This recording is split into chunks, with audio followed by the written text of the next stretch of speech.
As of March 8th of 2026, there are currently 43 volcanoes which are actively erupting around the planet, a total which is the same number as were erupting last week, albeit with some changes.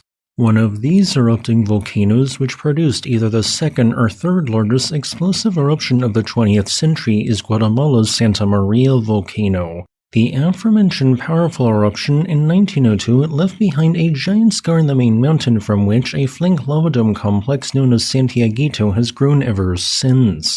Santiaguito has been continuously erupting since 1922, producing repeated volcanic eruptions which often generate pyroclastic flows. And now, here are this week's major volcano-related news stories. Surprise! As, after the destructive eruptive sequence at Indonesia's Lewotobi volcano ended its several-year-long run last October, it unexpectedly erupted once again on March 4th, hurling bombs of lava from its summit crater. Meanwhile, in Italy, the towering and currently snow-covered Mount Etna volcano erupted anew, producing a phreatic explosion also on March 4th. And in what is this week's top story, the effusive eruption of France's Piton de la Fournaise volcano is still surprisingly ongoing, and we have some new statistics which in part suggest that if this current eruption was to soon end, it might be followed by a third eruptive episode. For reference, Piton de la Fournaise is an active shield volcano which comprises the southeastern 40% of Reunion Island. This volcano, after a 3-year-long lack of eruptive activity, produced a brief 3-day-long eruption during January 2026. It then erupted again on February 13th, and this eruption is still ongoing despite being in its 24th day. While initially the eruption involved 13 separate fissures in the volcano's southeast rift zone, it quickly narrowed to a singular spatter cone vent which has been the only source of lava since day 3 of the eruption. While eruptive rates have been low during the past 2 weeks at around 4 cubic meters per second, this has still been sufficient to expand one particular lava lobe downslope. This lava lobe is still advancing, albeit at a very slow rate, with the only potentially at-risk infrastructure being the RN2 road, although this is still multiple kilometers away. Regardless, across more than 3 weeks of eruptive activity, exactly 3 square kilometers of ground has been inundated with a grand total of 12 million cubic meters of lava.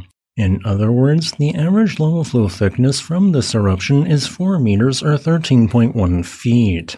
This ongoing eruption does, at least since 2016 at Piton de la Fournaise, represent a longer than typical eruption, as eruptions since then have lasted between less than a day and 48 days.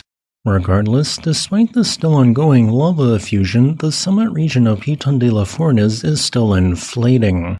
This means that more magma is intruding into its magma chamber than is actively being erupted.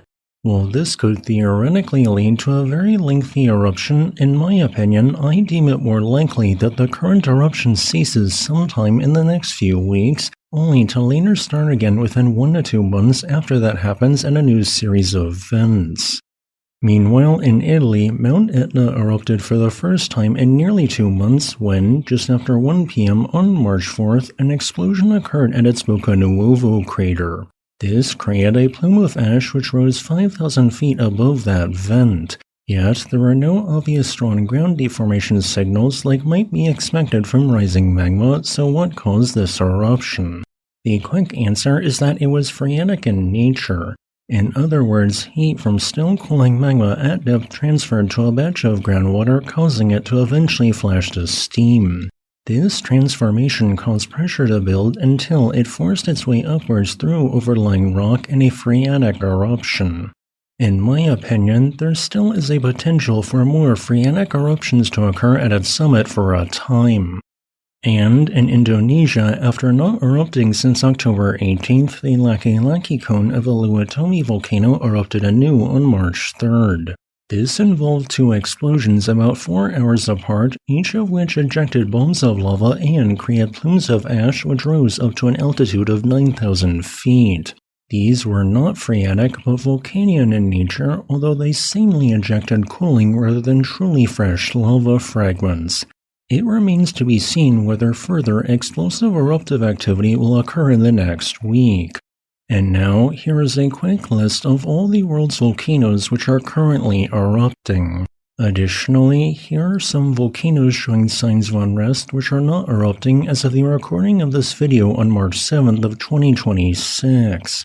As a final note, I would like to thank my YouTube channel members and patrons for supporting my work.